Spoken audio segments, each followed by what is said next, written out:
10 साल बाद सुलभ और मानसी एक दूसरे को आमने सामने पाकर चौंक गए थे। दोनों के मन में ढेरों सवाल थे।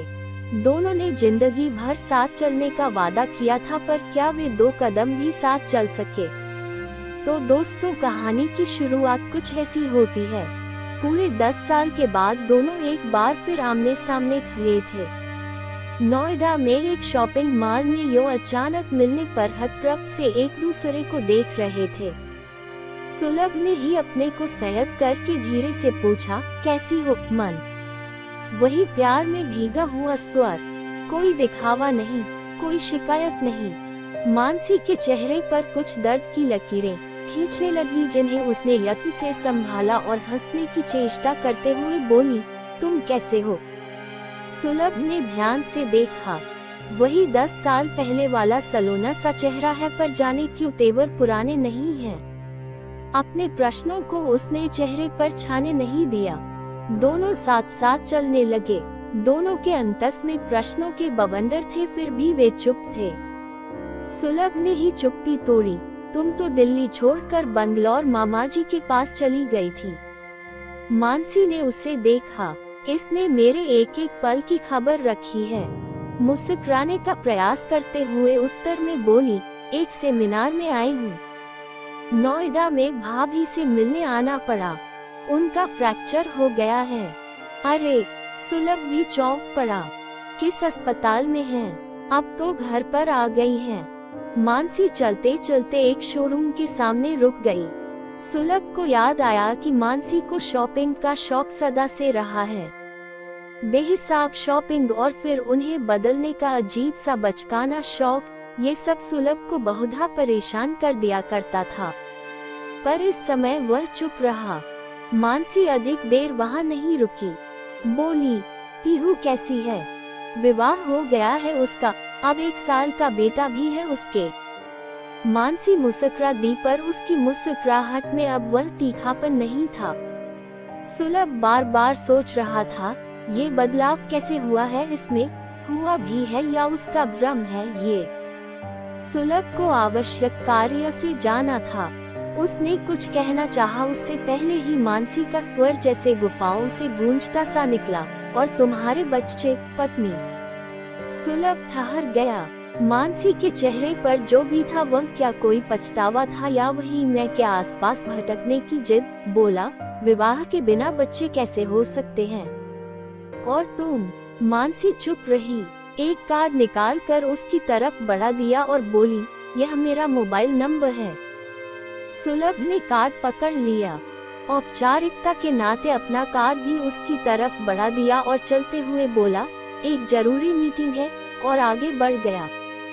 उस रात सुलभ का मन बहुत व्याकुल था।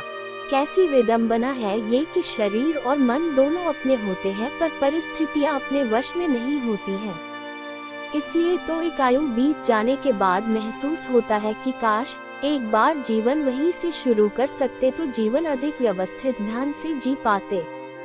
कौन गलत था, कौन सही, ये सब अब सोचने का कोई लाभ नहीं है। कितना गलत होता है ये सोचना कि किसी को हम 1-2 माह की जान पहचान में अच्छी तरह समझ पाते हैं। सुलभ को अपने दोस्त अंचित के विवाह की याद आ गई। मानसी अंचित की पत्नी सुलेखा की मित्र थी। विवाह के अवसर पर बारातियों की खिंचाई करने में सबसे आगे। एक तो उसके रूप सौंदर्य का जादू, ऊपर से उसका हंसता खिलखिलाता स्वभाव। सुलभ का मन अपने वश में नहीं था। जैसे जैसे उसका मन वश के बाहर होता जा रहा था, वैसे वैसे जान पहचान उस मंजिल की ओर बढ़ चली थी जिसे प्यार कहते हैं। प्यार का सम्मोहन कितना विचित्र होता है। सब कुछ भूलकर व्यक्ति अपना सर्वश्रेष्ठ एक दूसरे के सम्मुख प्रस्तुत करता रहता है। एक दूसरे को शीघ्र पा लेने की उत्कंठा और कुछ सोचने भी नहीं देती है। यही उन दोनों के साथ भी हुआ। सुलभ इंजीनियर था और मानसी एक बड़े व्यवसायी की पुत्री। विवाह में बाधा क्यों आती? दोनों बहुत शीघ्र पति पत्नी बन गए थे। विवाह से लेकर हनीमून तक सब कुछ कितना सुखद था, एक स्वप्न लोक सा। मानसी का प्यार, उसके मीठे बोल उसे हर पल गुदगुदाते रहते, लेकिन घर वापस लौटते ही धीरे धीरे मानसी के स्वर बदलने लगे थे। घर में सभी उसे प्यार करते थे, पर उसके मन में क्या था ये जान पाना कठिन था। उसने एक दिन कहा था, तुम्हारे यहाँ तो बहुत सारे लोग इस 4 कमरे के घर में रहते हैं। सुलभ चौंक पड़ा। ये स्वर उसकी प्रेयसी का नहीं हो सकता। फिर भी मन को संयत रख कर बोला, बहुत सारे कैसे? मन, मेरे माता पिता, 2 भाई, 1 बहन और 1 विधवा बुआ। ये सब हमारे अपने हैं, यहाँ नहीं तो और कहाँ रहेंगे? तुम इंजीनियर हो, इमारतें बनवाते हो, अपने लिए एक घर नहीं बनवा सकते? मानसी ने कहा तो वह स्तब्ध रह गया। ये कैसी बातें कर रही हो मन? पापा ने पढ़ा लिखा कर मुझे इस योग्य बनाया कि मैं उनके सुख दुख में काम आऊं, और तुम काम आने की जगह अलग घर बसा लेने को कह रही हो। उस दिन मानसी शायद बहस करने के लिए तैयार बैठी थी। बोली, तुम गलत सोचते हो। हम 2 इस घर से चले जाएंगे तो उनका खर्च भी कम हो जाएगा। सुलभ को अपनी नवविवाहिता पत्नी से ऐसी बातों की उम्मीद नहीं थी। बात टालने के लिए बोला, जब तक पीहू का विवाह नहीं हो जाता मैं अलग होने की बात सोच भी नहीं सकता। पीहू मेरी भी जिम्मेदारी है। संभवतः वही एक पल था जब पीहू के लिए मानसी के मन में चिढ़ पैदा हुई थी। ऐसी छोटी छोटी बातें अक्सर उन दोनों के बीच उलझन बनकर छाने लगी। घर के सभी लोगों को ये सब समझ में आने लगा था, पर कोई भी विवाद बढ़ाना नहीं चाहता था।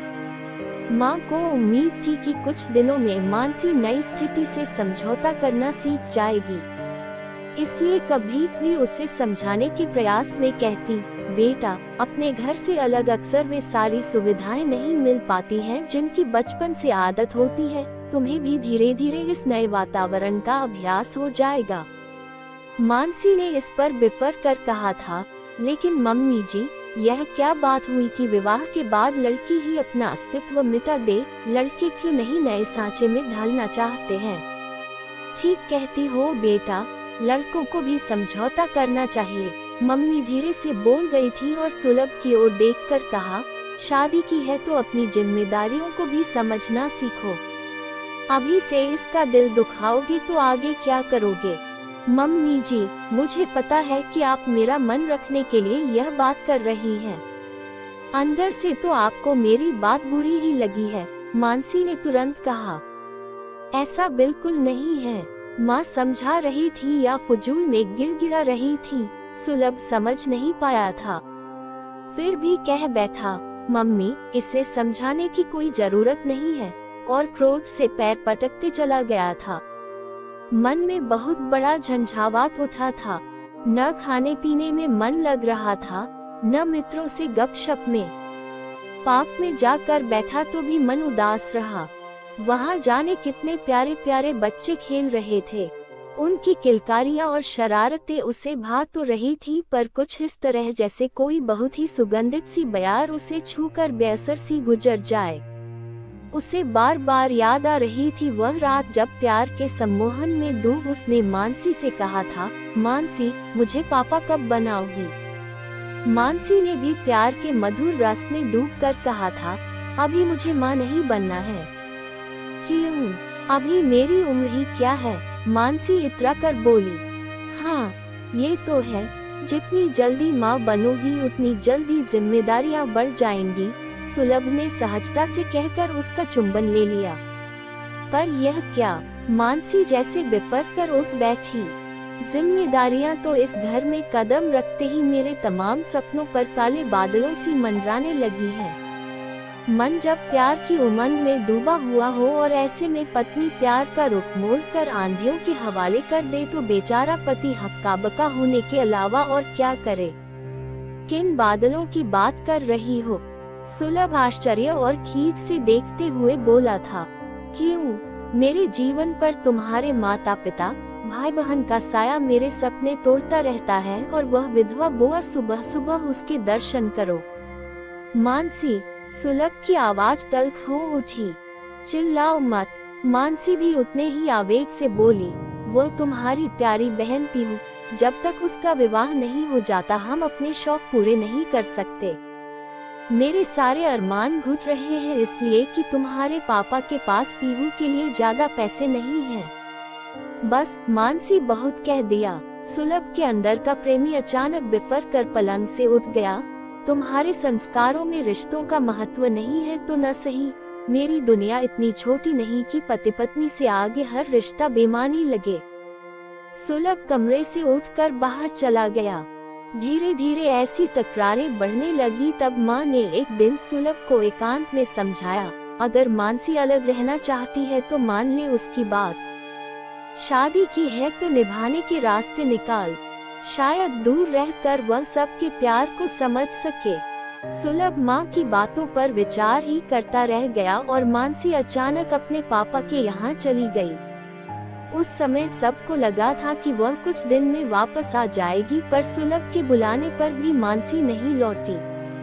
माँ ने कई बार उसे बुलाने भेजा था पर मानसी ने कहा कि उसकी तरफ से सुलभ पूरी तरह हर बंधन से आजाद है। जब चाहे दूसरी शादी कर ले, वह कभी नहीं आएगी।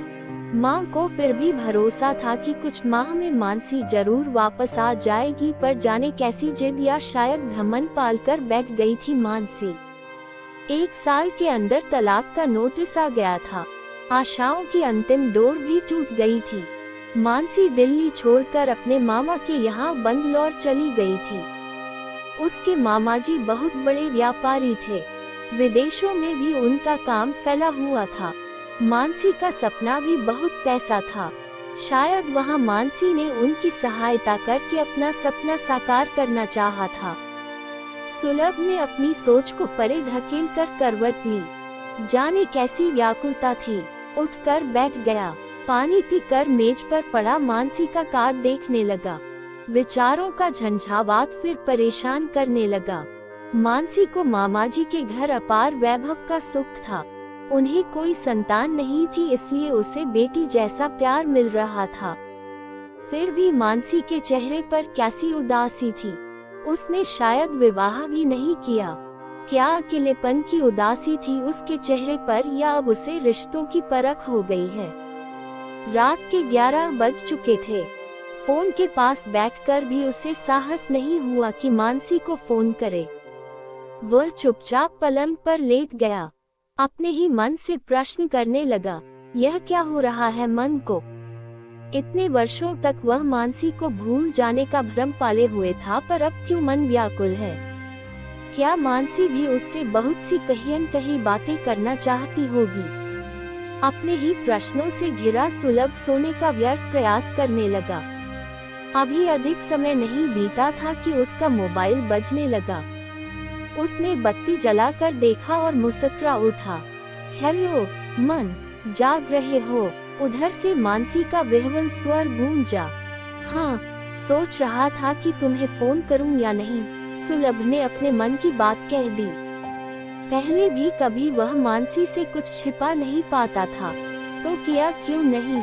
मानसी ने प्रश्न किया। शायद इसलिए कि अभी तक तुमने मुझे क्षमा नहीं किया है। ऐसा नहीं है, भूल तो हम दोनों से हुई है। मेरे मन में जरा भी मैल होता तो अब तक मैं दूसरी बार घर बसा चुका होता, सुलभ ने स्पष्ट शब्दों में अपने मन की बात कह दी। उधर से कुछ पल सन्नाटा रहा, फिर एक धीमी सी वेदना में आवाज गूंजी, घर तो मैं भी नहीं बसा सकी। शुरू में वह सब जिद में किया, फिर धीरे धीरे अपनी गलतियों का एहसास जागा तो तुम्हारी याद ने वैसा नहीं करने दिया। दोनों तरफ फिर मौन पसर गया। दोनों के मन में हलचल थी। शायद समय को मुट्ठी में कैद कर लेने की चाहत जाग उठी थी। एक पल के सन्नाटे के बाद ही उसे मानसी का स्वर सुनाई दिया। सुलभ, मेरी बात को तुम पता नहीं कैसे लोगे, पर बहुत दिनों से मन में एक बात थी और मैं चाहती थी कि तुम्हें बताऊं। क्या तुमसे वह बात शेयर कर सकती हूँ? मानसी, भले ही अब हम साथ साथ नहीं है, पर कभी हमने हर कदम पर एक दूसरे का साथ देने का वचन दिया था। बोलो, क्या बात है? जानती हूँ सुलभ, मेरा ही दोष है जो 2 कदम भी तुम्हारे साथ नहीं चल सकी। और इसी के साथ मोबाइल पर फिर सन्नाटा पसर गया। फिर एक आवाज जैसे किसी कंदरा से घूमती हुई उस तक पहुंची। सुलभ, तुम चाहते थे कि मैं तुम्हें एक बच्चे का पिता बनाऊं। तुमने मेरे विवाह के बारे में पूछा था तो मैंने दूसरी शादी नहीं की, लेकिन मैं एक बच्ची की माँ हूँ। क्या तुम उसके पिता बनना पसंद करोगे? क्या? सुलभ चौंक कर पलंग पर बैठ गया। हाँ सुलभ, मैंने विवाह नहीं किया तो क्या, मैं माँ हूँ, एक प्यारी सी बेटी की माँ। 2 साल पहले उसे गोद लिया था। सुलभ चकित होकर सुन रहा था। क्या ये सचमुच मानसी का स्वर था, जिसे बच्चे पसंद नहीं थे, जिसे घर में भीड़ पसंद नहीं थी? ये वही मानसी है। अभी वह सोच ही रहा था कि मानसी ने फिर कहा, जाने दो सुलभ, मैंने तो। मानसी, हमारी बेटी का नाम क्या है? सुलभ बोला तो मानसी का स्वर खुशी से लहराता हुआ आया, सुरीली। मानसी को उसका वह सपना भी याद था। हनीमून पर उसने कहा था, मन, जब कभी हमें बेटी होगी उसका नाम हम सुरीली रखेंगे। वह भाव विभोर होकर उठा और बोला, थैंक्स मन, मैं अभी तुम्हारे पास पहुंच रहा हूँ। इतनी रात में मानसी का स्वर उसने अनसुना करते हुए कहा, अब और कुछ नहीं, पहले ही जीवन के बहुत सारे पल हमने गंवा दिए हैं।